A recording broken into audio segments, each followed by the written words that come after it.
Katherine stood on the rickety platform of the Las Vegas, New Mexico train station in April of 1878, clutching a worn carpet bag that contained everything she owned in the world, and wondered if she had made the biggest mistake of her life. The spring wind whipped around her threadbare dress, and she shivered despite the afternoon sun beating down on the dusty streets of this frontier town that seemed to exist at the edge of nowhere. She had traveled from Boston for 3 weeks straight, surviving on stale bread and hope, answering an advertisement that had promised nothing more than an honest rancher seeking a wife to help build a life together on the New Mexico Territory plains. The advertisement had been simple and direct. Lucas Ingram, rancher, age 28, seeking a woman of good character willing to work hard and build a future together. No promises of wealth or luxury, just honesty and partnership. Grace, at 23 years old and utterly alone after her parents had died of influenza the previous winter, had written back with equal honesty. She had no dowry, no family, no prospects. What she did have was courage, determination, and a willingness to work harder than most men she knew. She could cook, clean, mend, tend a garden, and keep accounts. Most importantly, she had written, she would not complain about hardships and would stand by her word once given. His response had arrived 2 weeks later with a train ticket and a promise to meet her at the station. Grace scanned the sparse crowd gathering around the platform, searching for a man who matched the brief description Lucas had provided in his letters. Tall, dark-haired, wearing a gray Stetson hat. Several men fit that description, and Grace felt her heart hammering against her ribs as she realized she might not recognize her future husband when she saw him. "Miss Katherine." The voice came from behind her, low and gentle, with a slight drawl that spoke of long years under western skies. Grace turned and found herself looking up at a man who stood well over 6 feet tall, with shoulders broad enough to block the sun. His face was weathered and tanned, with lines around his eyes that suggested he spent most of his time squinting into the distance. Those eyes were a startling shade of blue, like the sky she had seen from the train window that morning. His dark hair curled slightly beneath the brim of his gray hat, and his expression was cautious but not unkind. "Mr. Ingram?" Grace asked, gripping her bag tighter. "Yes, madam." He removed his hat, revealing more of that dark hair. "I apologize for startling you. I saw you standing here looking lost, and I recognized you from your description in your letters." His lips quirked slightly. "You said you had auburn hair and green eyes and you would be wearing a blue dress." Grace glanced down at her faded blue dress, which had been mended so many times the hem showed the patches. "I am afraid this is my only dress suitable for meeting someone," she admitted. "I hope that does not disappoint you too greatly." Lucas shook his head firmly. "A dress is just cloth and thread, Miss Katherine. What matters is the person wearing it, and from your letters, I believe you to be a person of fine character." He gestured toward a wagon waiting nearby. "My ranch is about an hour outside of town. I have supplies to collect first, and then we can head out. I thought we might speak with the minister tomorrow morning if that suits you. I understand you might want time to settle in first." "Tomorrow is fine," Grace said, surprised by how calm her voice sounded when her insides felt like they were tumbling down a rocky hill. "I gave my word in my letters that I would marry you, Mr. Ingram, and I will not go back on that promise."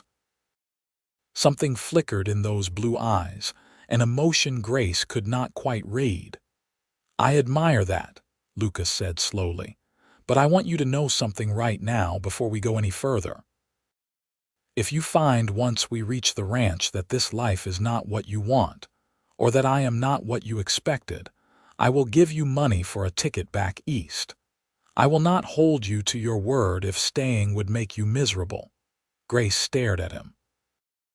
In all her imaginings during that long train journey, she had never expected such an offer. Most men would have considered the matter settled the moment she stepped off that train. "That is very generous," she managed. "It is practical," Lucas corrected. "A miserable wife makes for a miserable home, and I want neither of us to be trapped in a situation that brings only unhappiness." He gestured again toward the wagon. "Shall we?" Grace nodded and allowed him to take her carpetbag. His hand brushed hers for just a moment, and she was startled by the roughness of his calluses. These were hands that had worked hard for everything they had earned. As they walked toward the wagon, she studied him from the corner of her eye. He moved with the easy confidence of a man comfortable in his own skin. But there was a carefulness about the way he maintained a respectful distance from her that she appreciated. The town of Las Vegas was busier than she had expected, with people moving along the wooden sidewalks and horses tied up outside various establishments. She saw a general store, a saloon, a bank, and what appeared to be a hotel. Lucas led her to the general store first, tying the wagon horses to the post outside. "I need to collect some supplies I ordered last week," he explained. "You are welcome to come inside if you like. It might be good for you to meet some of the townspeople." Inside the store, a round-faced man with spectacles greeted Lucas warmly. "Ingram, your order came in yesterday, all packed and ready. Let me fetch it from the back." His eyes shifted to Grace with undisguised curiosity. "And who is this lovely young lady?" "This is Miss Grace Katherine," Lucas said. "She has traveled all the way from Boston to become my wife." The storekeeper's eyebrows rose nearly to his hairline. "Well now, that is wonderful news. I am Harold Pembroke, proprietor of this establishment. Welcome to Las Vegas, Miss Katherine." He extended his hand and Grace shook it, noting the genuine warmth in his expression. It will be good for Lucas to have a wife. He has been working himself near to death on that ranch these past 5 years. "Mr. Pembroke exaggerates," Lucas said dryly. "I simply work hard like most men do." "You work harder than most," Harold corrected, disappearing into the back room. Grace could hear him rummaging around, and Lucas shifted his weight slightly, looking uncomfortable with the praise. "How long have you had your ranch?" Grace asked, seizing the opportunity to learn more about the man she would marry tomorrow. 5 years, like Mr. Pembroke said. "I worked as a ranch hand for a man named Thomas Garrett for 3 years before that, saved every penny I could. When land became available about 60 miles from here, I bought it and started building. I have a small cabin, a barn, and about 200 head of cattle now. It is not much compared to some of the big operations, but it is mine, free and clear." There was quiet pride in his voice that Grace understood completely. She knew what it meant to work for something and achieve it through sheer determination. "That is very impressive," she said honestly. "Building something from nothing requires tremendous dedication." Lucas looked at her then, really looked at her, and Grace felt her breath catch slightly at the intensity in his gaze. "You understand that," he said. "I can hear it in your voice." "My father was a clerk who worked his way up to managing a small accounting firm," Grace explained. "I watched him labor over his books every night, building his reputation one careful calculation at a time. He taught me that honest work is nothing to be ashamed of, no matter what society might say about one's station in life. Your father sounds like he was a wise man." He was. Grace felt the familiar ache in her chest that came whenever she thought of her parents. "Both my parents were good people. I miss them every day." "I lost my parents too," Lucas said quietly. "My mother died when I was 12, my father 3 years later. I have been on my own since I was 15. Before Grace could respond, Harold returned with several large crates and sacks. "Here we are." Everything you ordered, plus I threw in some extra coffee because I know how much you go through." He winked at Grace. "This man drinks coffee like most men drink whiskey." Lucas helped load the supplies into the wagon, and Grace noticed how carefully he arranged everything, making sure nothing would shift or spill during the journey. When he caught her watching, he explained, "The road out to my ranch gets rough in places. Have to pack things properly or you will lose half your goods before you get home." After settling the account with Harold, Lucas helped Grace up onto the wagon seat. His hand on her elbow was gentle but firm, and Grace found herself acutely aware of how tall he was, how solid he seemed. Once she was settled, he climbed up beside her and gathered the reins. "Ready?" he asked. "Ready," Grace confirmed, even though her stomach was churning with nervousness. The town fell away behind them as the horses pulled the wagon along a well-worn trail that headed northwest. The landscape was unlike anything Grace had seen in Boston, vast and open, with rolling hills covered in grass that rippled like water in the wind. Mountains rose in the distance, their peaks still capped with snow despite the spring warmth.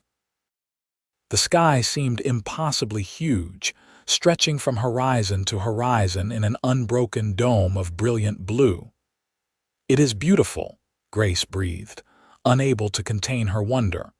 Lucas glanced at her, and she caught a flash of something warm in his expression. "I never get tired of looking at it," he admitted. "Every morning when I step outside, I think about how lucky I am to live out here. Some people find it too empty, too lonely. But to me, it feels like freedom." "I think I understand what you mean," Grace said slowly. "In Boston, everything felt so crowded, so confined. There were so many rules about what a woman could do, where she could go, who she could be. When my parents died and I found myself alone with no prospects, people looked at me with such pity. As if my life was over because I had no family and no money." She paused, choosing her words carefully. "When I saw your advertisement, I did not see charity or pity. I saw an opportunity to build something real." "That is exactly what it is," Lucas said. "An opportunity." "The work will be hard, Grace. I will not lie to you about that. The winters are harsh, the summers can be brutally hot, and there are times when I wonder if I am foolish to try to make a go of it out here. But I would rather work hard at something of my own than have an easier life working for someone else." "I feel the same way," Grace said. "I am not afraid of hard work. I am only afraid of living a meaningless life." Lucas was quiet for a moment, his eyes on the trail ahead. "I think we might understand each other better than I expected," he finally said. They rode in companionable silence for a while, and Grace took the opportunity to study the landscape more carefully. She saw cattle grazing in the distance, their brown and white bodies dotting the grassland. Birds she could not name swooped and called overhead. The air smelled different here, clean and dry, with hints of sage and something else she could not identify. "What is that smell?" she asked. "It is not unpleasant, just unfamiliar." "Pinon pine," Lucas answered. "Those trees over there." He pointed to a cluster of twisted, dark green trees on a nearby hillside. "The wood makes excellent firewood, burns hot and smells good." "There is so much I do not know about living out here," Grace admitted. "I hope I will not be a burden while I learn." "Everyone has to learn," Lucas said simply. "I did not know how to run a ranch when I started.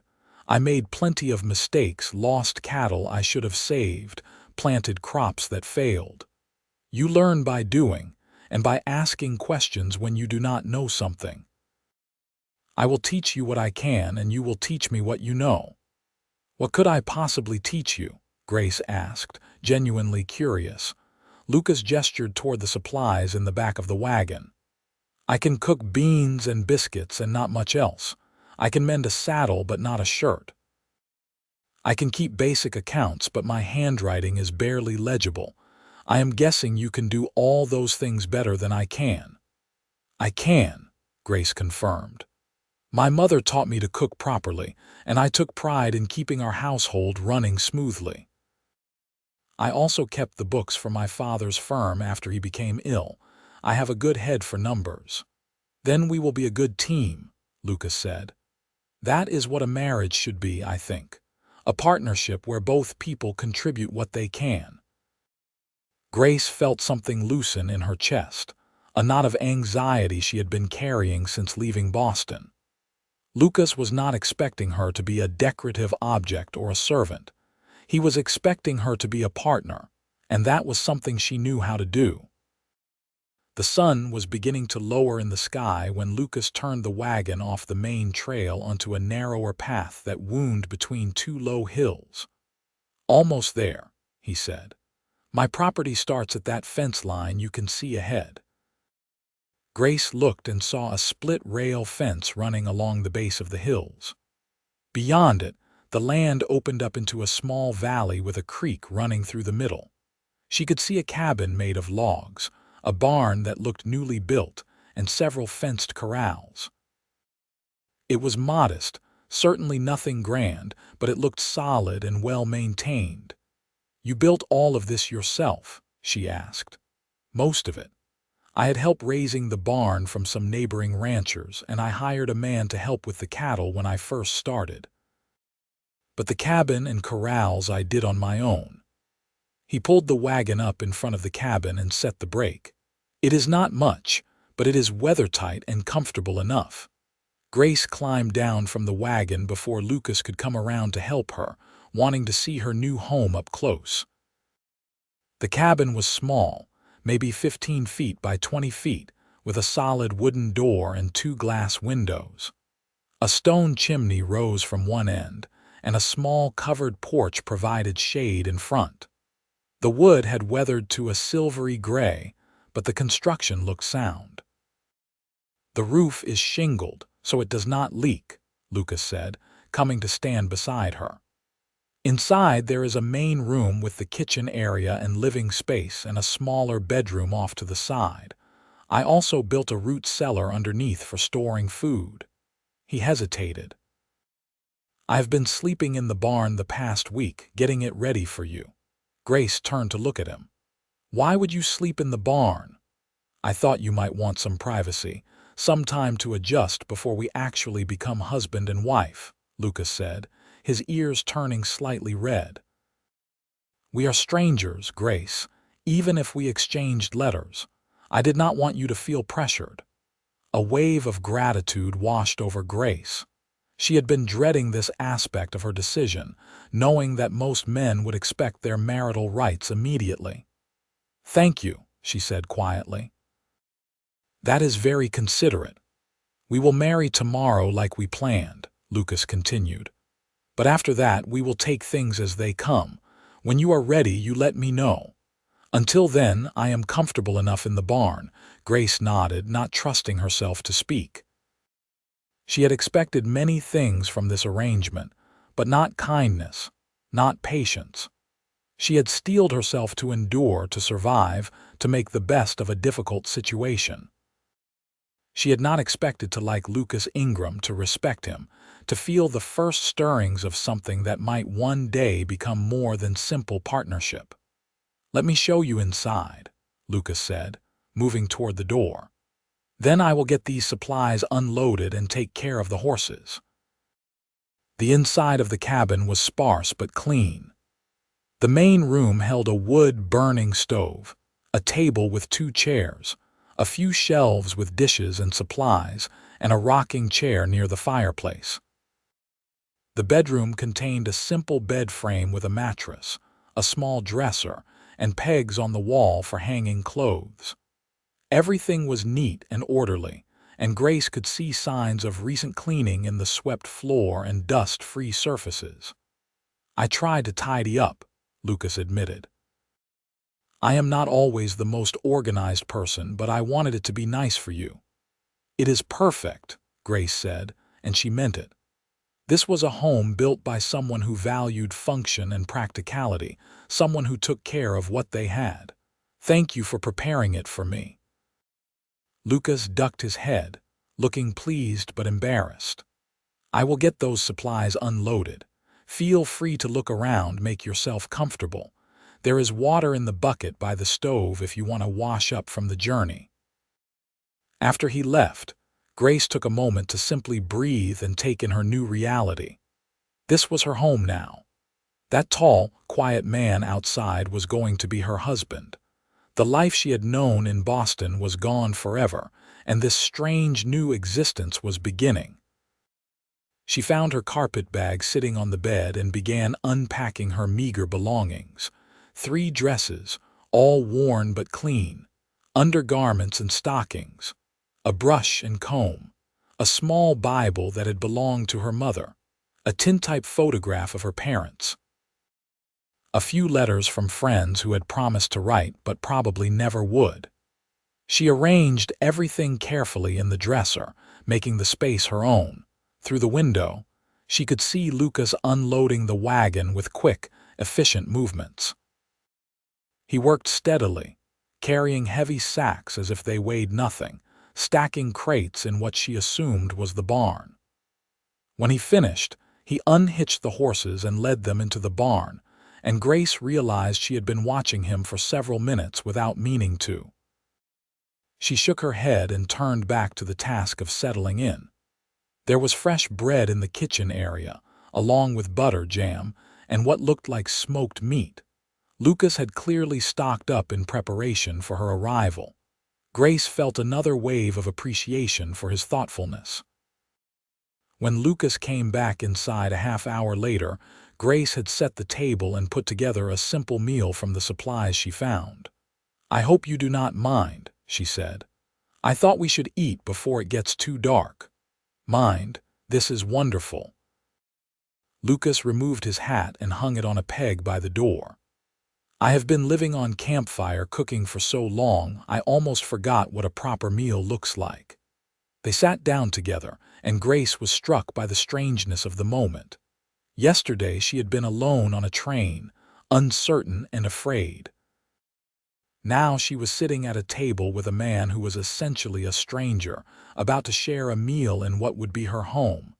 Life could change so quickly, transform so completely, that it almost took her breath away. "Tell me about the ranch," she said, wanting to break the silence. "What will my days look like here?" Lucas swallowed a bite of bread and considered the question. "Well, the cattle need to be checked daily, especially now during calving season. I ride out each morning to count heads and look for any animals that might be injured or sick. The vegetable garden needs to be planted soon. We will need that food to get through next winter. There is always mending to do, whether it is fences or tack or clothes. Water has to be hauled up from the creek for the house. Meals have to be cooked, though you already know about that." He paused. "I am not trying to overwhelm you with work. I am just being honest about what ranch life requires." "I appreciate the honesty," Grace said. "I can help with checking the cattle once I learn what to look for. I can definitely handle the garden. I am a decent cook and I know how to preserve food for winter. I can mend almost anything with needle and thread." "Can you ride a horse?" Lucas asked. Grace hesitated. "I have ridden a few times, but not well. I am willing to learn, though." "I will teach you," Lucas said. "You need to know how to ride out here.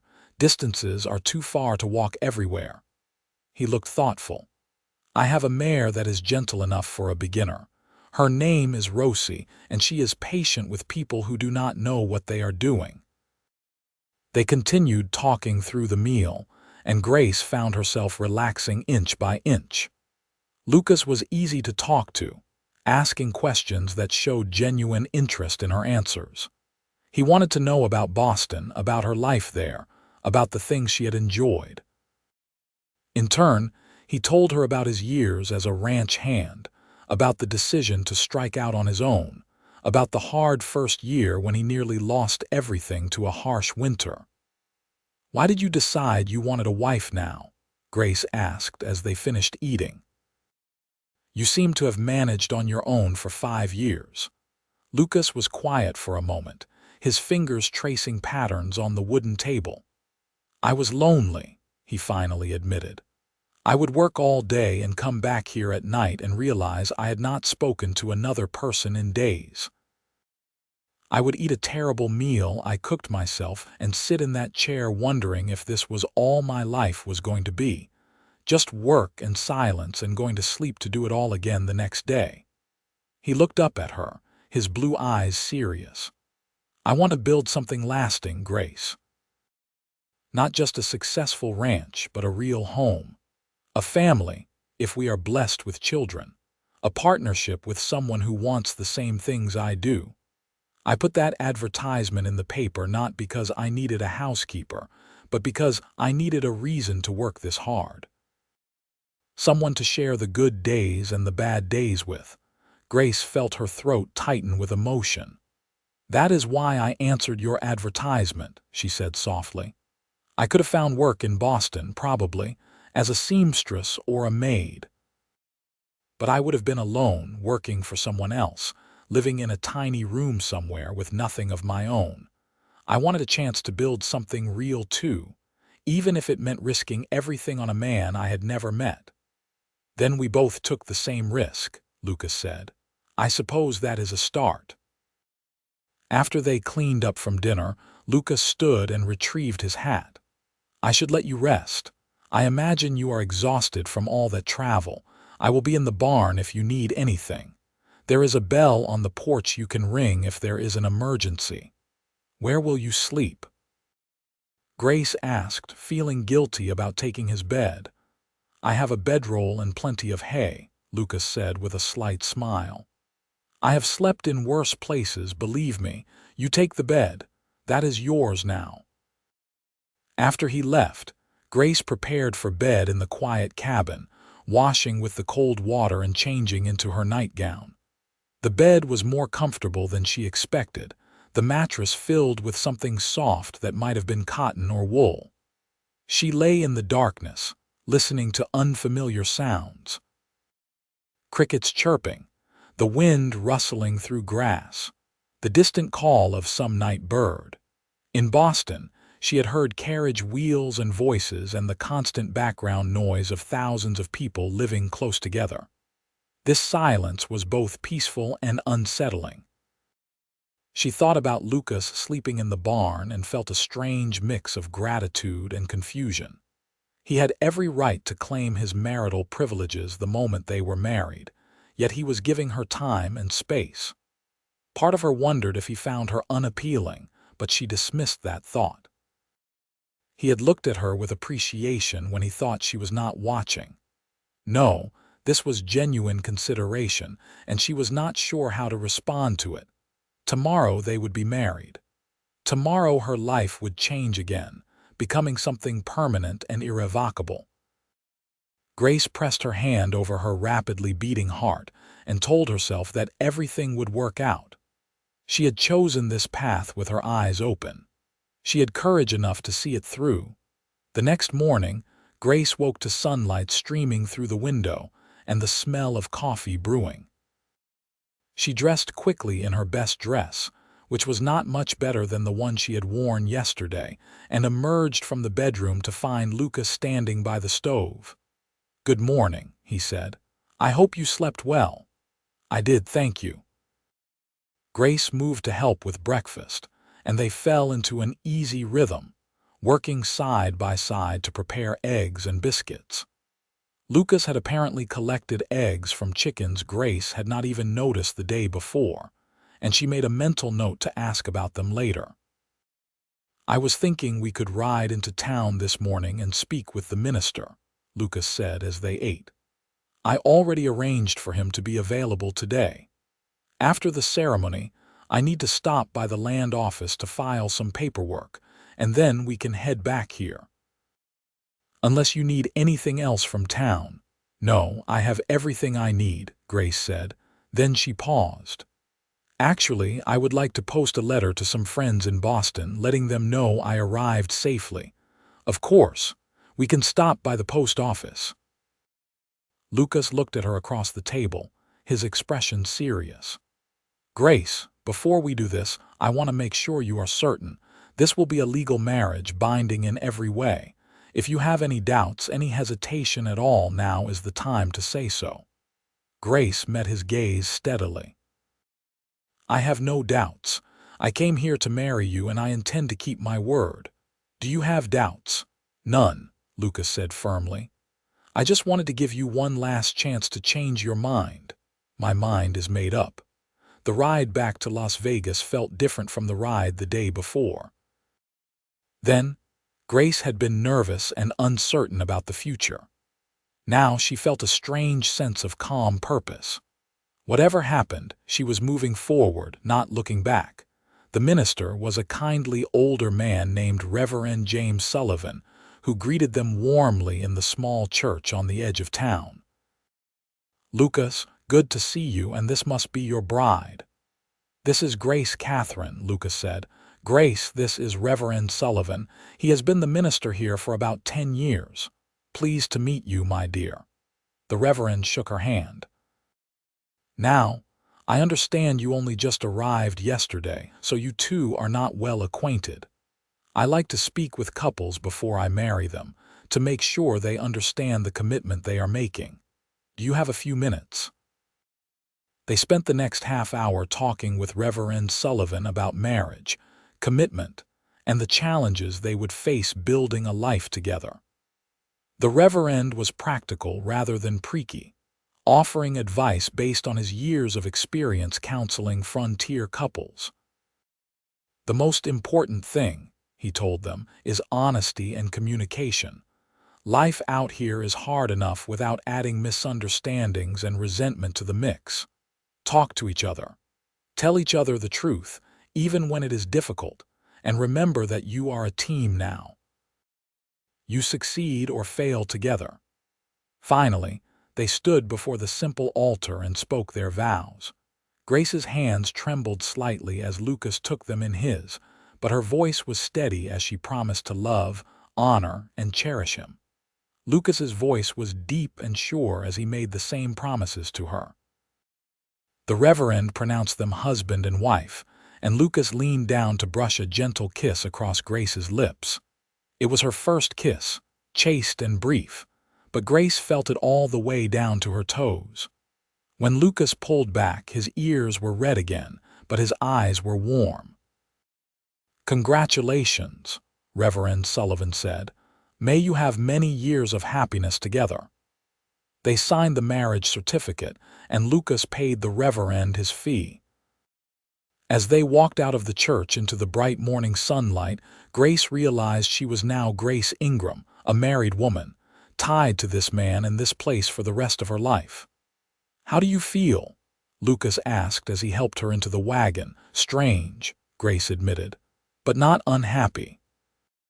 "How do you feel?" "Relieved," Lucas said, "and hopeful." He climbed up beside her and gathered the reins. "I was worried you might change your mind at the last moment." "I do not break my promises," Grace said. "Once I give my word, I keep it. I know. That is one of the things I admire most about you." They stopped at the land office where Lucas filed paperwork regarding some boundary markers, then at the post office where Grace mailed her letter, and finally at the general store where Lucas insisted on buying her fabric for new dresses. "You should not spend money on me," Grace protested. "I can make do with what I have." "You are my wife now," Lucas said, "and you deserve better than worn-out dresses. Pick out what you like. I can afford a few yards of fabric." Grace chose 2 lengths of sturdy cotton, one in a deep green and one in a soft brown, along with thread and buttons. The purchases felt extravagant after months of doing without, but Lucas seemed genuinely pleased to provide them. As they left the store, a woman's voice called out, "Lucas Ingram. I heard you got yourself a wife." They turned to see a woman in her mid-30s approaching, her face friendly and curious. She was dressed practically in a simple work dress and apron, her blonde hair pulled back in a sensible bun. "Sarah," Lucas said, sounding pleased. "Good to see you." "Yes, I would like you to meet my wife, Grace." "Grace," This is Sarah Morrison. Her family has the ranch about 15 miles north of mine. Pleased to meet you, Grace said, shaking the offered hand. Likewise. It is so good to have another woman nearby. We are few and far between out here. Sarah's smile was genuine and warm. You must come visit soon. I will introduce you to some of the other ranch wives. We try to get together once a month for a quilting circle and general socializing. Keeps us from going crazy with loneliness. I would like that very much, Grace said, grateful for the friendly overture. Next meeting is 2 weeks from today at the Patterson Ranch, Sarah said. I will draw you a map before you leave. Lucas can bring you over. They chatted for a few more minutes before Sarah hurried off to finish her errands. Grace felt encouraged by the encounter. She had worried about being completely isolated, but it seemed there was a small community of women out here who supported each other. The ride back to the ranch was quiet but comfortable. Grace found herself sneaking glances at Lucas, studying the man who was now her husband. His hands on the reins were steady and capable. His profile was strong, with a straight nose and a firm jaw. He was handsome, she realized, in a rough-hewn way that was nothing like the smooth-faced men she had known in Boston. "What are you thinking?" Lucas asked, catching her looking at him. "That I am married to a stranger," Grace said honestly. "And wondering how long it will take before you do not feel like a stranger anymore." "I have been wondering the same thing," Lucas admitted. "I suppose we will figure it out as we go." When they arrived back at the ranch, Lucas immediately set to work showing Grace around properly. He introduced her to the chickens, a flock of about 20 hens and one rooster who ruled them with aggressive authority. He showed her where he kept the feed and explained how to collect eggs. "They are not the smartest creatures," he said, as one hen pecked curiously at Grace's boot. "But they provide eggs and meat, so they earn their keep." He showed her the barn, which was larger than she expected, with stalls for 6 horses and a loft for storing hay. Currently, there were 4 horses, the 2 that had pulled the wagon plus 2 others Lucas used for working with cattle.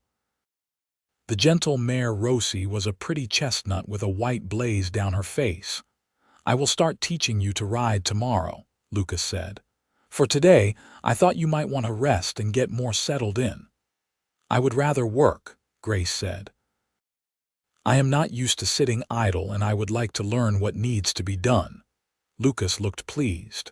"All right then. How about we start with the garden plot? I have the ground turned already, but it needs to be planted. I have seeds, but I am not much of a gardener." They spent the afternoon working side by side in the garden plot behind the cabin. Grace directed where the rows should go and what should be planted where, drawing on her mother's knowledge. Lucas did the heavy work of digging and hauling, while Grace planted seeds for beans, squash, tomatoes, corn, and various herbs. The work was satisfying, and Grace found herself relaxing more with each passing hour. "You really do know what you are doing," Lucas observed as Grace carefully spaced bean seeds. "My mother grew up on a farm before she married my father," Grace explained. "She taught me everything she knew about gardening. She used to say that growing your own food was the closest thing to magic a person could do. You put a tiny seed in the ground and it becomes a plant that feeds you. It always seemed miraculous to her." "It is miraculous," Lucas agreed. "I never thought of it that way, but you are right." By the time the sun began to lower, they had the entire garden planted. Grace's back ached and her hands were dirty, but she felt good. This was productive work, work that would matter come winter. For dinner, Grace made a proper stew using vegetables Lucas had stored in the root cellar along with fresh beef from town. She added herbs and let it simmer while she made bread from scratch. Lucas watched her work with undisguised admiration. "I have not had bread that was not biscuits in months," he said. "Are you sure you learned to cook from your mother and not from some fancy restaurant?" Grace laughed. "It is just bread, Lucas. Nothing fancy about it." "It is the best bread I have ever smelled," he insisted. Over dinner, they talked about plans for the ranch. Lucas wanted to increase his herd over the next few years, maybe add some sheep for wool. Grace suggested they might be able to sell eggs and butter in town for extra income. Lucas had not considered that, but agreed it was a good idea. "We think alike," he observed, "always looking for ways to make things work better." "My father used to say that success comes from small improvements made consistently over time," Grace said. "You do not need dramatic changes, just steady progress. Your father sounds like he was a smart man." "I wish I could have met him." "He would have liked you," Grace said softly. "He respected people who worked hard and kept their word." As darkness fell, Lucas once again prepared to head out to the barn. But this time, Grace stopped him. "Lucas, wait." He turned, his hand on the door handle. "What is it?" Grace took a breath, gathering her courage. "We are married now, truly married. You do not have to sleep in the barn." "I do not want to rush you," Lucas said carefully. "I meant what I said about waiting until you are ready. I know you did. And I appreciate that more than I can say. But you have been kind and patient and honest with me from the moment I arrived. You have not pushed or demanded anything. You have treated me with respect." Grace met his eyes steadily. "I am ready to be your wife in all ways if you still want that." Lucas crossed the room in 3 long strides and took her hands gently in his. "I want that very much," he said, his voice low and sincere. "But only if you are truly certain. There is no rush, Grace. We have the rest of our lives." "I am certain," Grace said, and she was. This man who had been a stranger just days ago had proven himself worthy of her trust. "I am not afraid of you, Lucas. I trust you." Something fierce and tender flashed in his eyes. "I will never give you reason to regret that trust," he promised. Then he leaned down and kissed her again. Longer this time, deeper, and Grace felt warmth spreading through her entire body. That night, they shared the bed for the first time as husband and wife. Lucas was gentle and patient, guiding Grace through the unfamiliar intimacy with care. There was awkwardness, yes, and some pain for Grace as she had expected. But there was also tenderness and growing warmth, and when they finally lay together in the darkness afterward, Grace felt that something fundamental had shifted between them. "Are you all right?" Lucas asked, his arm around her shoulders. "I am more than all right," Grace said. "I am happy." She felt Lucas's chest move as he took a deep breath. "So am I, happier than I have been in a very long time." The days that followed fell into a rhythm. Grace woke each morning before dawn and started coffee while Lucas went out to begin his morning chores. They ate breakfast together, and then Lucas rode out to check on the cattle while Grace tended the chickens, worked in the garden, and managed the household tasks. Lucas usually returned by midday, and they would eat lunch together before tackling whatever work needed doing in the afternoon. Grace proved to be a quick learner when it came to ranch skills. Lucas taught her to ride, spending patient hours in the corral with her and Rosie, until Grace could sit confidently in the saddle. He showed her how to spot signs of injury or illness in the cattle, how to mend tack, how to judge if fences needed repair. Grace absorbed it all eagerly, asking questions and practicing until she got things right. In turn, Grace transformed the cabin into a real home. She sewed curtains for the windows from scraps of fabric. She organized the kitchen so everything had a proper place. She cooked meals that made Lucas shake his head in wonder. She took over the account books and set up a proper system for tracking expenses and income, showing Lucas exactly where the ranch stood financially.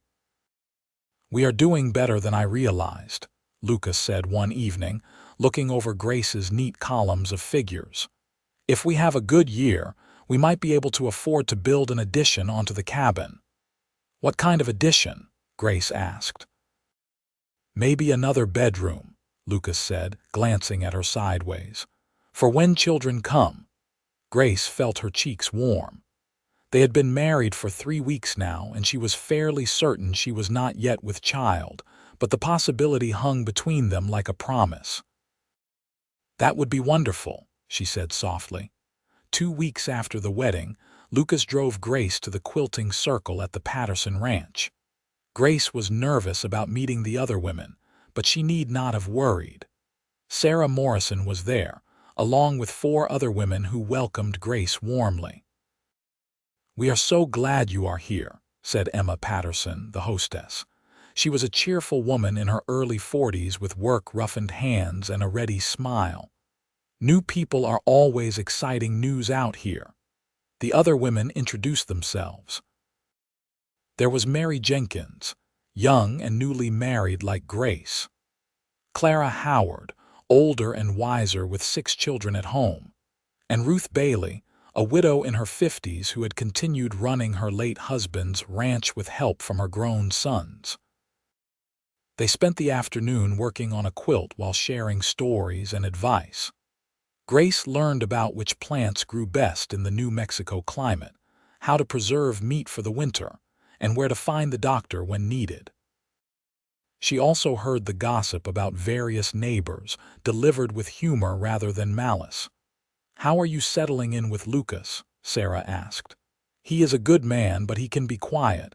I hope he is not too silent for you." "He talks to me," Grace said. "Maybe not as much as some men, but what he says is always worth listening to. I appreciate that he does not fill the air with meaningless chatter." "That is a healthy way to look at it," Clara said approvingly. "Some women never learn that comfortable silence is better than forced conversation." "How did you and Lucas meet?" Mary asked curiously. "I heard you came from back east." Grace explained about the mail-order bride arrangement, and the women listened with interest. "That takes real courage," Ruth said.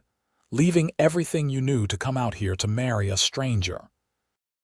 "I admire that." "I did not have much to leave behind," Grace admitted. "But yes, it was frightening. I am glad it worked out the way it has. Lucas is a good man." "He is smitten with you," Emma said with a knowing smile.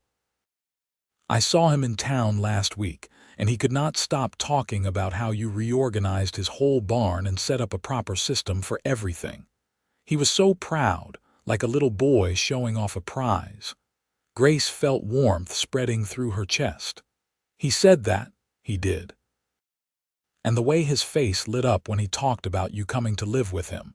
Well, it was clear he is very happy you are here." The afternoon passed quickly, and Grace left with an invitation to host the next quilting circle at her and Lucas's ranch. She also left with several jars of preserved fruit, a gift from the other women to help her get started with her own preserving later in the summer. On the ride home, Lucas asked how the gathering had gone. Grace told him about the conversations and the advice she had received, and Lucas listened attentively. "I am glad you met them," he said. "Those women will be good friends to you.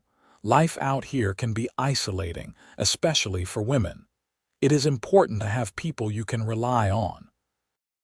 "Emma said you were in town last week talking about me," Grace said, unable to resist teasing him a little. Lucas's ears turned red, which Grace was learning was his tell when he was embarrassed. "I might have mentioned that you were doing a good job settling in. She said you were proud of how I reorganized the barn." "Well, I am. You made sense out of chaos in there. I can actually find things now." Lucas glanced at her. "Was she teasing you about it?" "A little, but in a nice way. I did not mind." They rode in silence for a moment before Lucas said, "I am proud of you, Grace.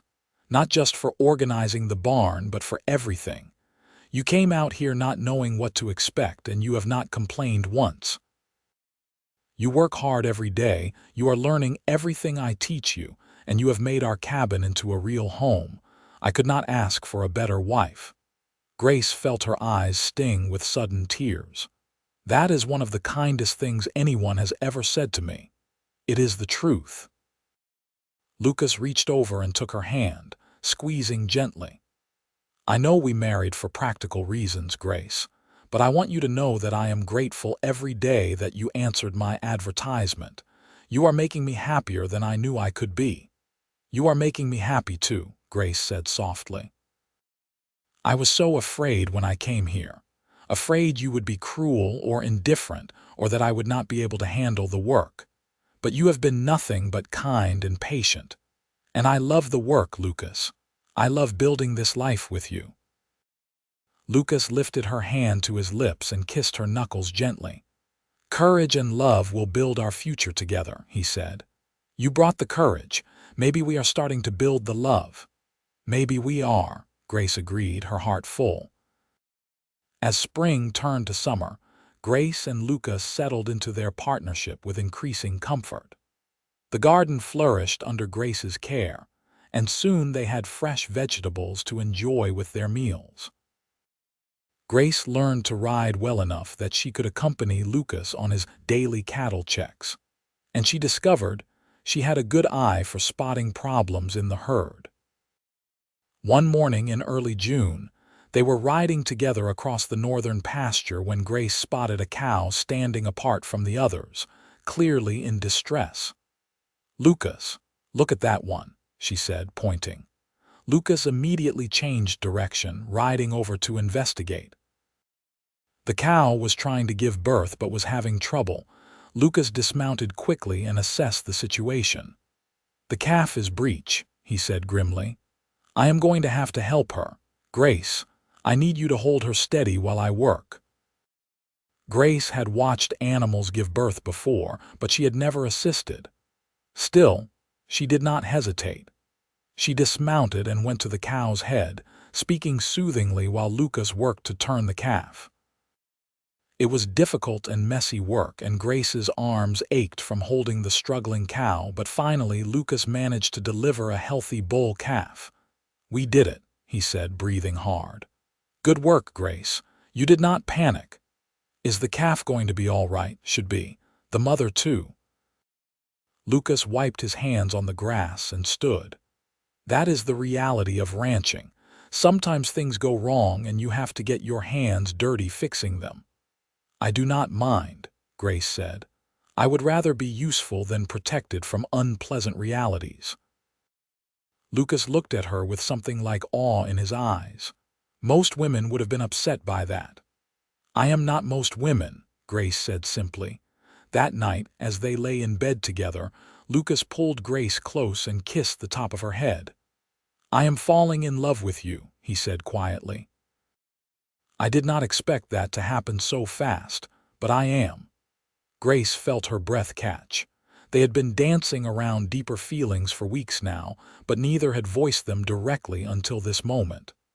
I am falling in love with you too, she admitted. I think I started falling the day we married, when you were so kind and patient with me. But every day since then, I have fallen a little more.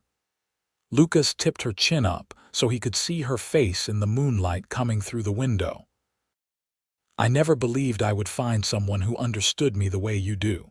Someone who wanted the same kind of life, who was not afraid of hard work, who could be a true partner. We found each other, Grace said. Against all odds, through a simple advertisement in a newspaper, we found each other. They made love that night with a new tenderness, a new depth of feeling. Afterward, Grace lay awake listening to Lucas's steady breathing and marveling at how her life had transformed. 2 months ago, she had been alone and afraid, with no prospects and no hope. Now she had a home, a purpose, and a man she was truly beginning to love. The future that had seemed so bleak now stretched ahead, full of possibility. Summer brought long days of hard work. Lucas hired 2 ranch hands for a few weeks to help with repairs and improvements around the property. Grace cooked enormous meals to feed the extra mouths, and found she enjoyed having the additional people around. The men, Both experienced cowboys, treated Grace with respect, and often complimented her cooking enthusiastically. One of them, an older man named Pete, told Lucas, "You got yourself a keeper there, Ingram. Woman who can cook like that and work cattle too, that is rarer than gold." Grace overheard the comment and smiled to herself. She had proven herself in this new life and it felt good. In July, Grace began to suspect she might be pregnant. She waited to be certain before telling Lucas, not wanting to get his hopes up prematurely. But by early August, she was sure. One evening after dinner, as they sat on the porch watching the sunset, she took his hand. "Lucas, I have something to tell you." He turned to her, immediately attentive. "What is it?" "I am going to have a baby, probably in late February or early March." For a moment, Lucas just stared at her. Then a grin spread across his face, transforming his usually serious expression into one of pure joy.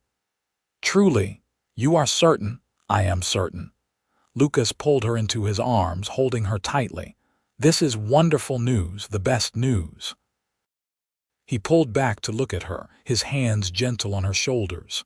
"How are you feeling? Are you well?" "I am fine. A little tired sometimes, but otherwise perfectly well." "You must not work too hard," Lucas said immediately. "No more heavy lifting." "I will handle anything that requires significant physical effort." "Lucas, I am pregnant, not made of glass. Women have babies while running farms and ranches all the time." "I know, but you are my wife. I want to take care of you."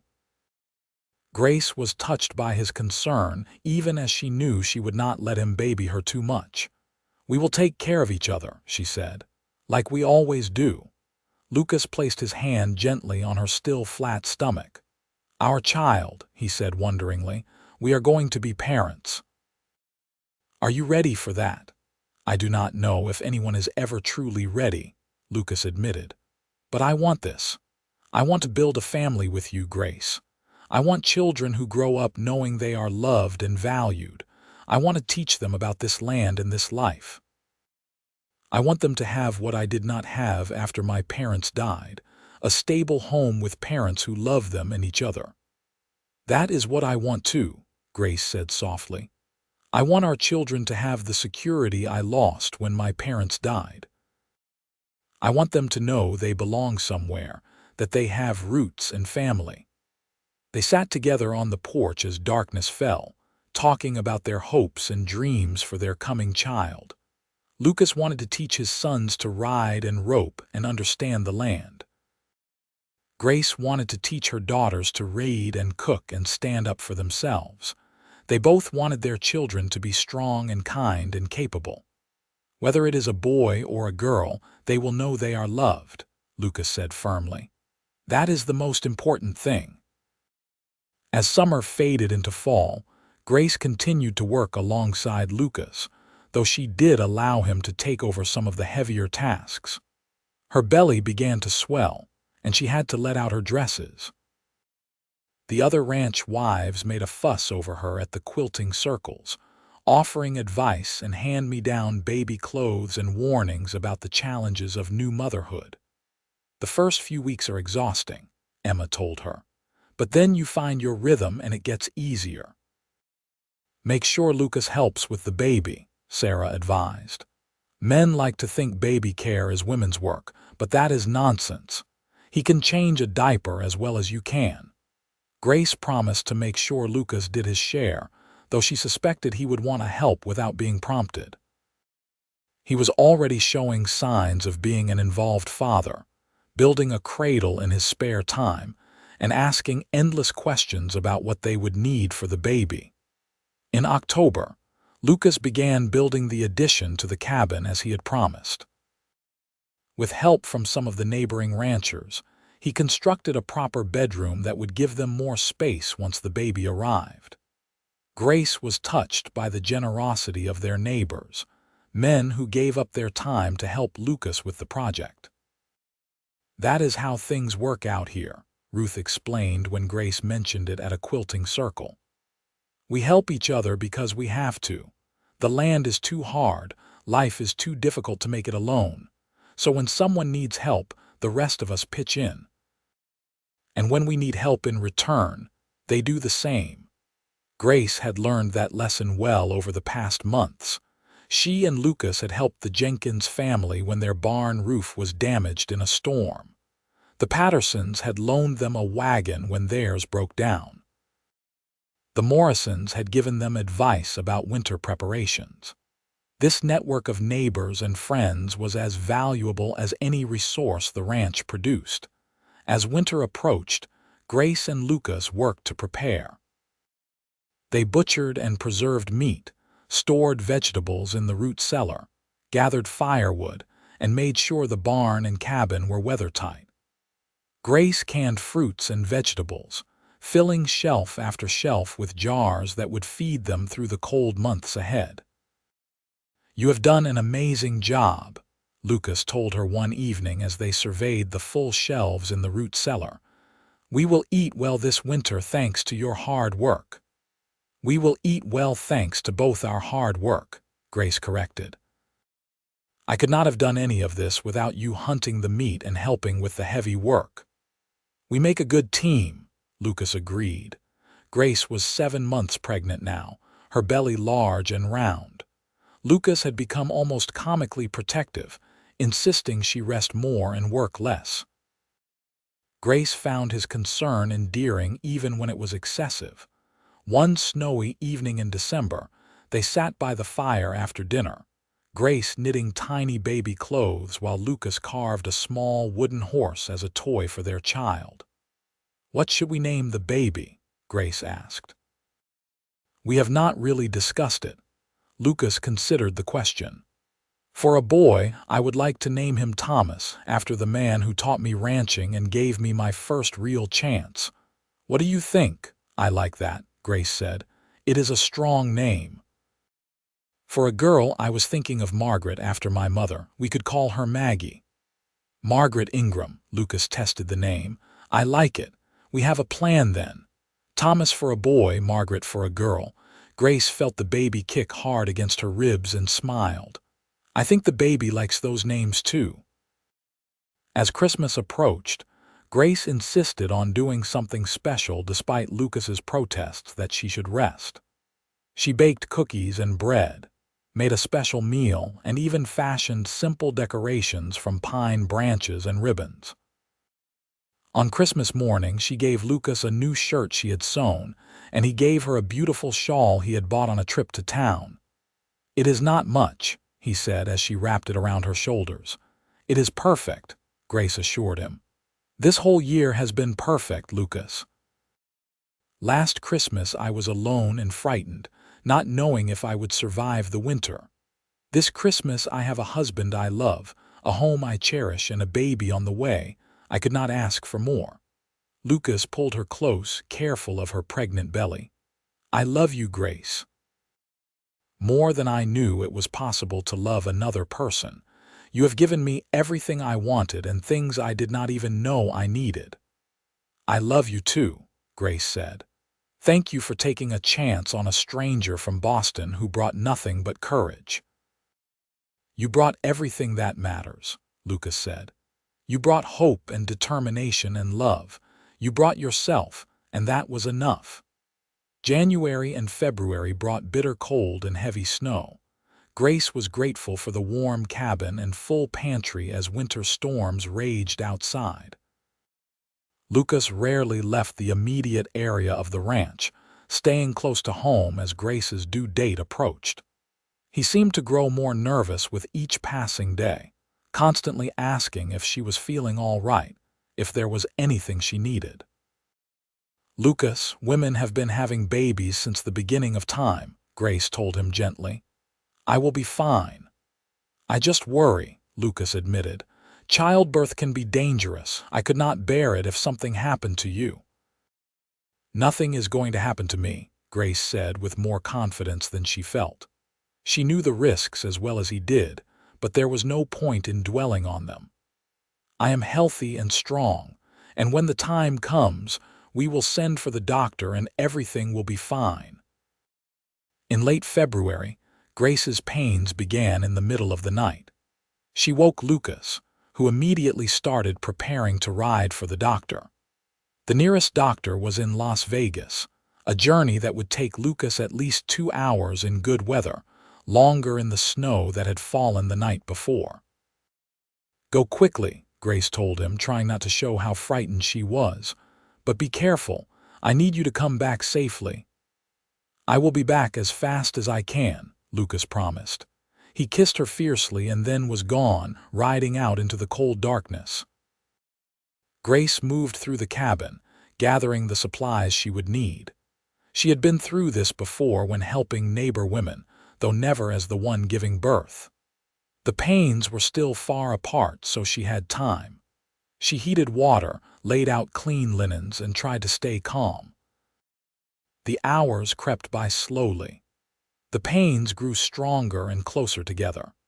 Grace found herself praying that Lucas would return soon, that the doctor would not be away on another call. She labored alone, pacing and breathing through the contractions, refusing to give in to panic. Finally, she heard horses outside.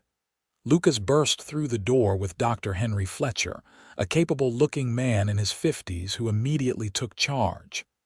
"Let us see how far along you are," he said, helping Grace to the bedroom. Lucas hovered anxiously until the doctor shooed him out. "Go boil more water and make yourself useful. She does not need you hovering like a worried hen." The labor was long and difficult. Grace labored through the day and into the evening, gritting her teeth against pain that seemed to go on forever. Lucas stayed nearby, occasionally holding her hand when the doctor allowed it, his face creased with worry. Finally, as the sun set on February 28, 1879, Grace gave one final push and heard the beautiful sound of a baby crying. Dr. Fletcher held up a tiny, red-faced infant. "You have a son," he announced, "a healthy boy with good lungs." Lucas was at Grace's side in an instant, tears streaming down his face as he looked at their child. "He is perfect," he said hoarsely. "Grace, you did it. You are amazing." Grace was exhausted and hurting, but seeing Lucas's face as he looked at their son made everything worth it. "Thomas," she said softly. "Thomas Lucas Ingram." The doctor cleaned the baby and wrapped him in a blanket before placing him in Grace's arms. The infant was so small, so fragile, with tiny fingers that wrapped around Grace's thumb when she touched his hand. His eyes, when he opened them, were dark blue like most newborns. "Hello, Thomas," Grace whispered. "Welcome to the world." Lucas sat on the edge of the bed, one arm around Grace and one hand touching the baby's soft head. "I did not know I could feel like this," he said. "I did not know my heart could hold this much love." Dr. Fletcher stayed the night to make sure both mother and baby were doing well. By morning, he pronounced them both healthy and gave Lucas instructions for care before heading back to town. Lucas insisted on paying him well for making the journey in difficult weather. The first weeks with a newborn were exhausting but joyful. Thomas was a hungry baby who wanted to nurse constantly, and Grace was almost always tired. But Lucas was true to his word about helping. He changed diapers, walked with the baby when he fussed, and did as many household chores as possible to let Grace rest. "You are a natural father," Grace told him one night as she watched him rock Thomas back to sleep. "I am just doing what needs to be done," Lucas said, but he looked pleased by the compliment. As spring arrived and Thomas grew stronger, Grace began to emerge from the exhausted fog of new motherhood. She was able to work in the garden again, often with Thomas in a sling on her back. Lucas was constantly amazed by how capable Grace was, managing the household and motherhood without complaint. "You make it look easy," he observed one day. "It is not easy," Grace said honestly, "but it is worth it. Every sleepless night, every difficulty, it is all worth it when I see him smile or hear Lucas laugh when he holds him." The neighboring women rallied around Grace, bringing food and offering advice and giving her breaks when she needed them. The community that had welcomed Grace now welcomed her son, and Thomas became a favorite at the quilting circles Grace brought him to. As spring turned to summer, the ranch thrived. The cattle were healthy, the garden produced abundantly, and Lucas was able to hire help again for improvements. Grace kept the books and was pleased to see they were doing better financially than they had the previous year. "We might be able to afford to expand the herd next year," she told Lucas one evening as they reviewed the accounts together. "Or we could save the money for emergencies," Lucas suggested. "With a family now, I want to make sure we have a cushion." "That is wise," Grace agreed. "We can do both, actually. Expand modestly and still save." On Thomas's first birthday, Grace was secretly nursing another secret. She was pregnant again, though she had not yet told Lucas. They celebrated Thomas's birthday with a small party, inviting several neighboring families. Grace watched Lucas playing with their son, showing the toddler how to pat a gentle horse, and felt overwhelming gratitude for the life they had built. That night, after Thomas was asleep, she told Lucas about the new baby. "Again," Lucas said, looking delighted and nervous. "Are you sure you are ready?" "I am sure," Grace said. "I want our children close in age so they can be companions to each other. Thomas will be just about 2 when this baby is born. That seems perfect." Lucas pulled her into his arms. "You never cease to amaze me," he said. "How did I get so lucky?" "We both got lucky," Grace corrected. "We found each other when we both needed someone. We built this life together, Lucas. Our courage and our love made it happen, just like you said that first year. Do you remember? You told me courage and love would build our future together." "I remember," Lucas said softly, "and I was right. We brought courage, both of us, and we built the love. Now we have this beautiful life, this family, this future." The second pregnancy was easier than the first, perhaps because Grace knew what to expect. She gave birth to a daughter in late October of 1880, a tiny girl with a head full of dark hair like her father. They named her Margaret Rose, calling her Maggie as planned. Thomas was fascinated by his baby sister, constantly wanting to help with her care. Grace and Lucas had their hands full with 2 young children, but they worked together as they always had, supporting each other through the challenges. Life settled into a busy but happy rhythm. The ranch continued to prosper. Lucas expanded the herd carefully, never overextending their resources. Grace managed the household, the children, and the financial records with impressive efficiency. They hosted quilting circles and gatherings, building strong friendships within their community. In 1882, Grace gave birth to another son, whom they named James Henry. 3 children under the age of 5 made for chaos, but it was happy chaos. The cabin felt alive with the sounds of children playing and laughing. "We might need to build another addition," Lucas joked one evening as he surveyed their crowded home. "We might," Grace agreed, "or we could add a second story." They decided on the second story, and over the course of 2 summers, Lucas and his hired help constructed a proper upstairs with 3 small bedrooms for the children.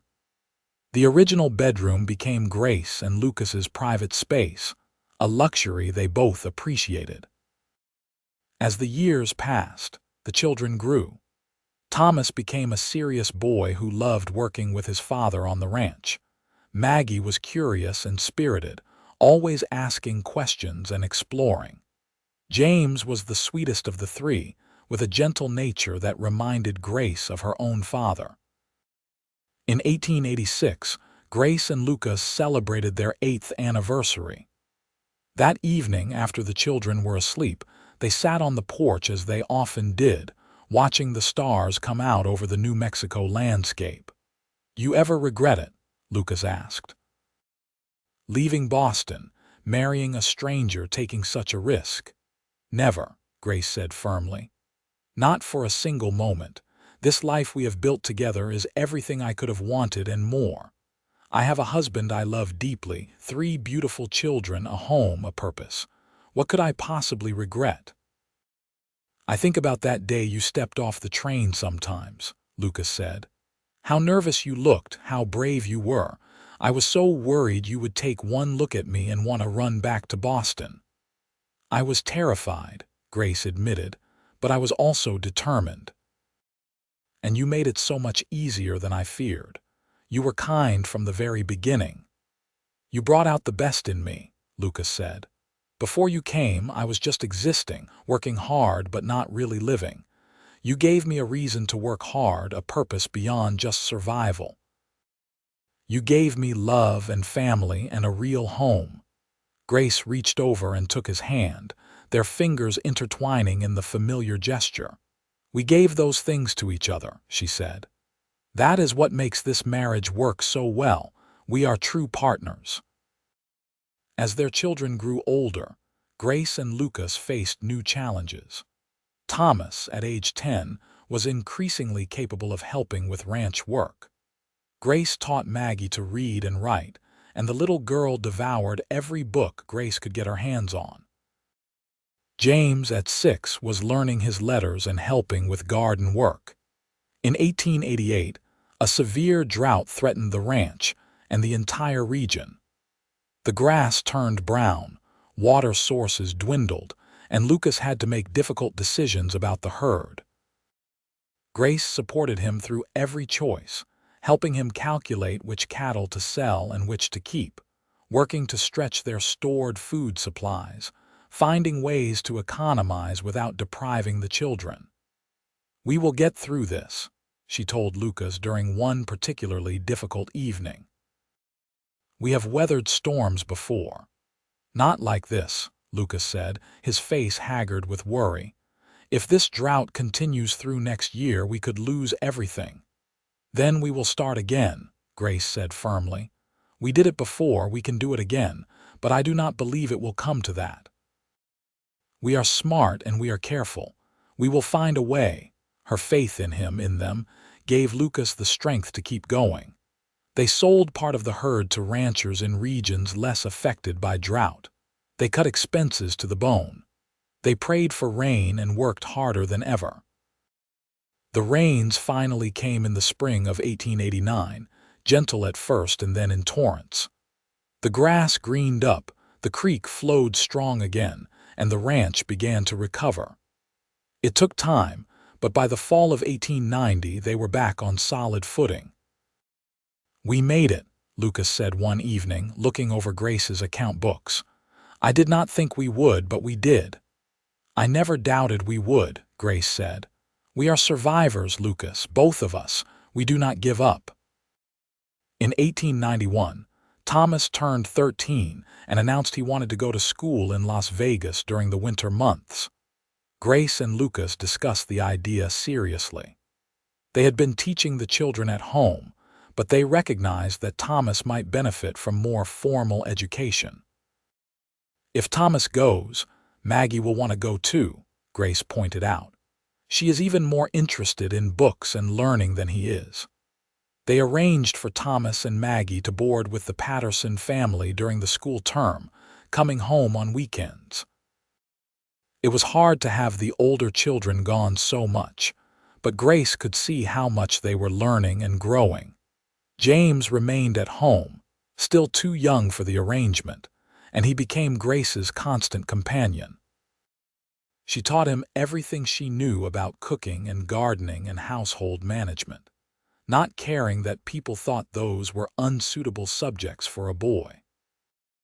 A man should know how to care for himself, she told Lucas when he mildly questioned whether James should be learning such domestic skills. What if something happens and he has to manage on his own? I want all our children to be capable and independent. Lucas agreed, though he made sure James also learned ranch skills. The boy was shaping up to be as good with animals as his father.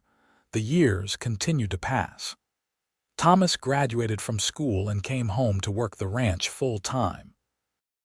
He was 17 now, tall and strong like his father, with Grace's green eyes and quick mind. Maggie, at 15, declared she wanted to become a teacher.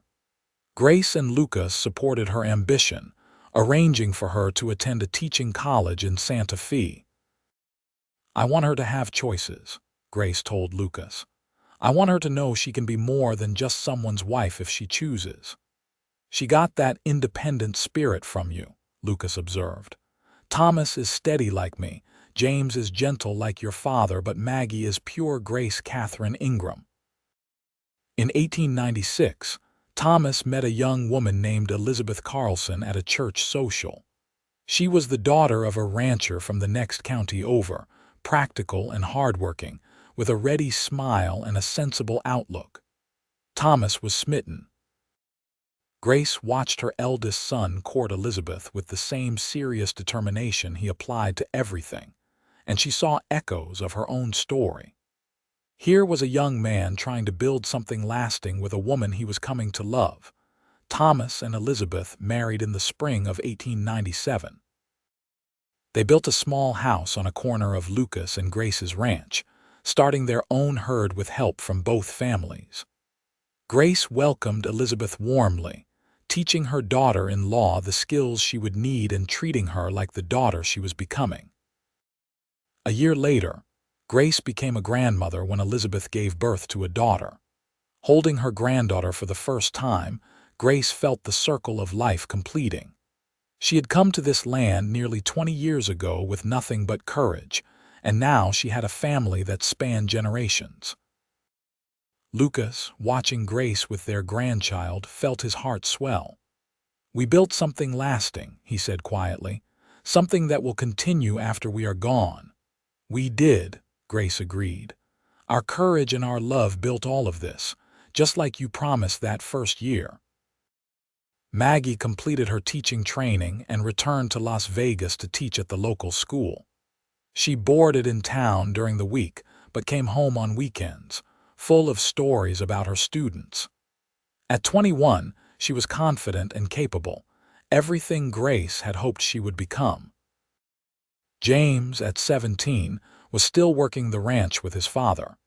He had no desire to leave, perfectly content with the life he knew. Lucas was grateful to have him, especially as Lucas was now 50 years old and feeling the aches and pains of a lifetime of hard physical labor. Grace, at 45, still managed the household with impressive efficiency, though she had trained Elizabeth to help with many tasks. She also helped with her growing number of grandchildren, as Thomas and Elizabeth had 2 more babies in quick succession. One evening in the summer of 1899, Grace and Lucas sat on their porch as they had done countless times over the years. The sun was setting over the mountains, painting the sky in brilliant shades of orange and pink. Their grandchildren played in the yard under Thomas's watchful eye. Maggie was visiting for the weekend, her laughter drifting from inside the house where she helped Elizabeth with dinner preparations. James was putting tools away in the barn. "Look at what we built," Lucas said softly, gesturing at the scene before them. 21 years ago, I was alone, wondering if I would ever have a family. Now look at this." "It is more than I ever dreamed possible," Grace admitted. "When I stepped off that train in 1878, I was so frightened. I had no idea if I was making the right choice. But I took the chance, and it gave me everything." Lucas took her hand, his thumb rubbing over her knuckles in a gesture that had become comfortable over the years. "You took a chance on a rough cowboy with nothing but a small ranch and big dreams." "You took a chance on a desperate woman with nothing but courage," Grace countered. "Courage and love built our future together," Lucas said, echoing the words he had spoken so long ago. "That is what we had, what we have, and it was enough. It was more than enough." Grace leaned her head against Lucas's shoulder, feeling the solid strength of him that had been her anchor for more than 2 decades. "I love you," Lucas Ingram. More now than I did 21 years ago, which I would not have thought possible back then. I love you too, Grace. You are the best thing that ever happened to me. They sat together in comfortable silence as the sun finished setting and stars began to appear. Around them, their family laughed and played and lived. The ranch that had been a lonely outpost had become a thriving home. The courage Grace had brought all those years ago had blossomed into love, and that love had built a legacy that would endure for generations. As the years continued to pass, Grace and Lucas gradually stepped back from the daily operations of the ranch. Thomas and James took over more of the work, with Elizabeth proving to be as capable as Grace at managing the household and finances. Maggie married a local merchant in 1902, a kind man who appreciated her intelligence and independence. She continued to teach even after marriage, which was unusual but perfectly suited to her nature. Lucas and Grace became the wise elders of their growing family, consulted on important decisions and treasured for their experience. They watched their grandchildren grow, seeing hints of themselves in each new generation. Grace saw her own determination in one granddaughter, her father's gentleness in a grandson. Lucas saw his work ethic and love of the land in Thomas's children, his own father's kindness in James's son. In 1905, on their 27th wedding anniversary, Grace and Lucas renewed their vows in a small ceremony surrounded by their family. Thomas stood proudly beside his father, Maggie beside her mother, and James read from the Bible. The grandchildren scattered flower petals, and Elizabeth dabbed at her eyes with a handkerchief. "I, Lucas, take you, Grace, to be my wife," Lucas said, his voice still strong despite his 57 years. "I promise to love you, honor you, and cherish you for whatever years we have remaining. You have made my life rich beyond measure. You brought courage when I needed hope, love when I needed companionship, and wisdom when I needed guidance. You are my partner, my friend, and the love of my life." Grace's voice was steady as she spoke her own vows. "I, Grace, take you, Lucas, to be my husband. I promise to love you, honor you, and stand by you until the end of our days. You took a frightened young woman and gave her a home, a purpose, and a family. You showed me what true partnership means. You are my rock, my joy, and my greatest blessing." Reverend Sullivan, now quite elderly but still serving the community, pronounced them husband and wife again. "What God has joined together, let no man put asunder," he said. "And what you two have built together stands as a testament to faith, courage, and abiding love." The celebration afterward was joyous, with food and music and dancing. Grace watched Lucas dance with Maggie, his face tender as he held his daughter. She watched Thomas and James talking with their father, 3 generations of Ingram men united by blood and love of the land. She saw Elizabeth managing the celebration with the same efficient grace Grace herself had once brought to such events. As evening fell and the celebration wound down, Grace and Lucas found themselves alone on the porch again, their favorite spot in all the world. 27 years, Grace marveled. "Sometimes it feels like just yesterday that I arrived here. Other times it feels like I have been here forever." "You have been here forever in the ways that matter," Lucas said. "You have been woven into every part of this place. The ranch, the family, my heart. I cannot imagine any of it without you." "I feel the same way," Grace said.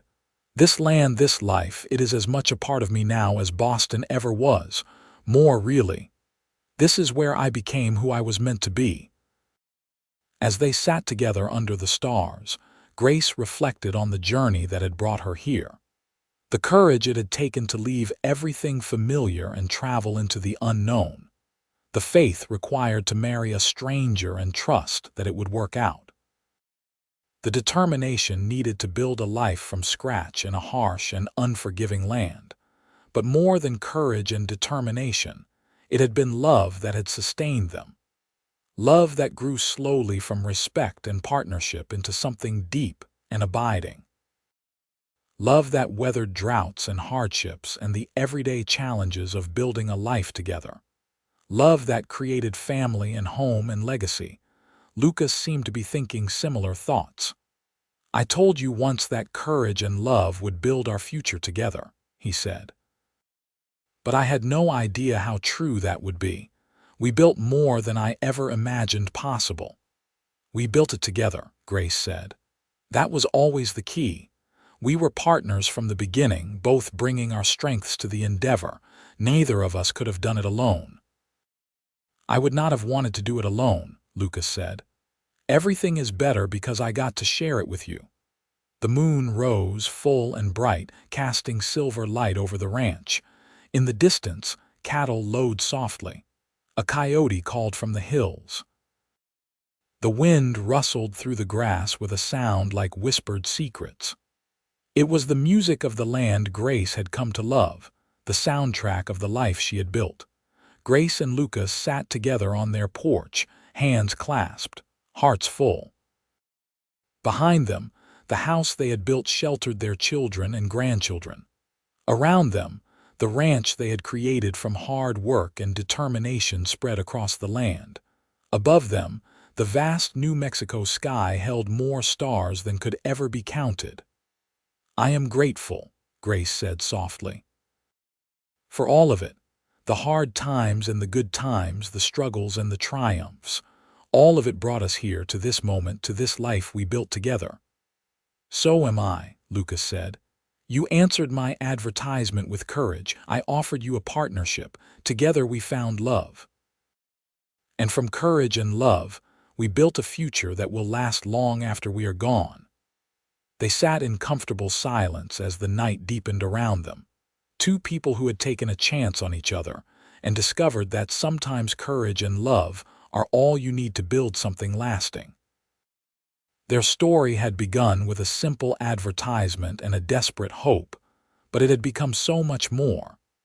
It had become a testament to the power of partnership, the strength of determination, and the enduring nature of true love. As the years went by, Grace and Lucas continued to live on the ranch, surrounded by the family they had created. They grew old together, their hair turning white, their steps slowing, but their love never wavering. When Lucas died peacefully in his sleep at the age of 72 in 1920, Grace mourned deeply, but found comfort in knowing they had made the most of every year they had together. She lived another 5 years, passing away in 1925 at the age of 70, surrounded by children, grandchildren, and great-grandchildren. The ranch remained in the family, passed down through Thomas to his children and grandchildren. The story of Grace and Lucas became family legend, told and retold to each new generation. The mail-order bride who brought only her courage and the cowboy who promised that courage and love would build their future together.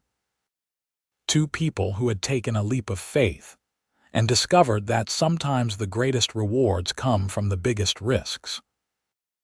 Their love story became the foundation on which generations were built, proof that courage, determination, and love could create something lasting and beautiful even in the harshest of circumstances.